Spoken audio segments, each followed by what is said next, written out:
Continuando con los procesos de planificación y una vez que hemos definido ya nuestro plan de gestión de los riesgos del proyecto, el siguiente paso sería identificar los riesgos del proyecto.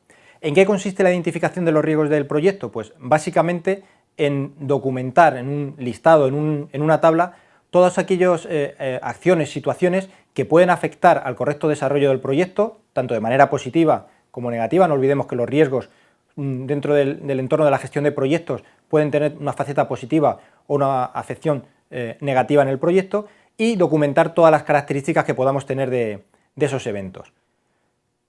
Cada riesgo va a tener una causa que será lo que trataremos con el resto de los elementos de gestión de controlar para o bien potenciar ese riesgo o minimizarlo, y también una consecuencia.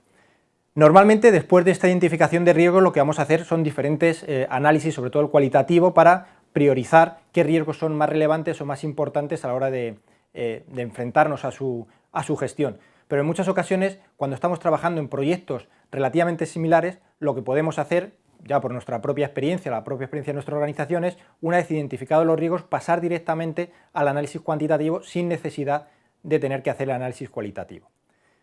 Este registro de riesgos, que es el resultado principal de este proceso, es prácticamente el elemento principal de toda la gestión de riesgos, junto con el plan de gestión de riesgos del proyecto, porque es un documento que se va a ir actualizando y se va a ir enriqueciendo los diferentes procesos de este área de conocimiento.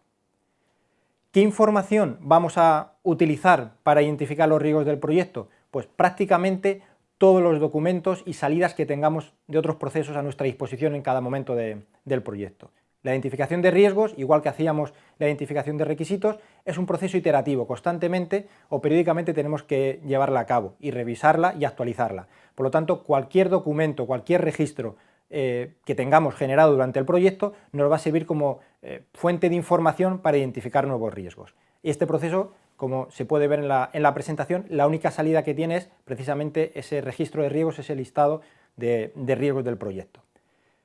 ¿Qué herramientas podemos utilizar para identificar los riesgos del proyecto? Bueno, pues herramientas similares a las que utilizábamos al principio de la planificación, cuando empezábamos a elaborar el alcance con la identificación de los requisitos.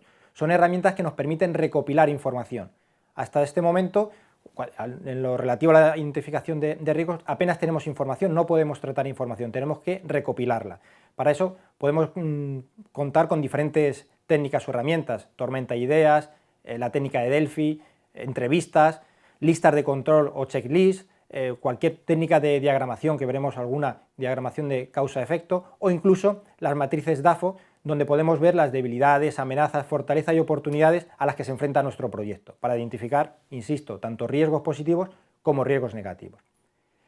¿Alguna de las herramientas quizá más características de este proceso? Pues puede ser la técnica de Delphi, que a diferencia de la tormenta de ideas, donde lo que se pretende es que diferentes personas que participan en una identificación, por ejemplo de riesgos, interaccionen y las sugerencias o las ideas o observaciones de unos influyan para que otros miembros que participen en esa técnica pues generen a su vez nuevas ideas. En la técnica de Delphi lo que se pretende es que expertos o profesionales en determinados tipos de proyectos pues identifiquen de manera aislada los riesgos, con el fin de que, una vez recopiladas las diferentes identificaciones, se seleccionen aquellos riesgos que de manera común todos esos expertos vayan documentando.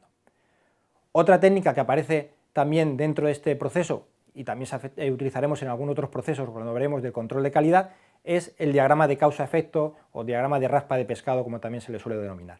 Aquí lo que pretendemos es controlar o conocer cuál es el origen que da lugar a un riesgo.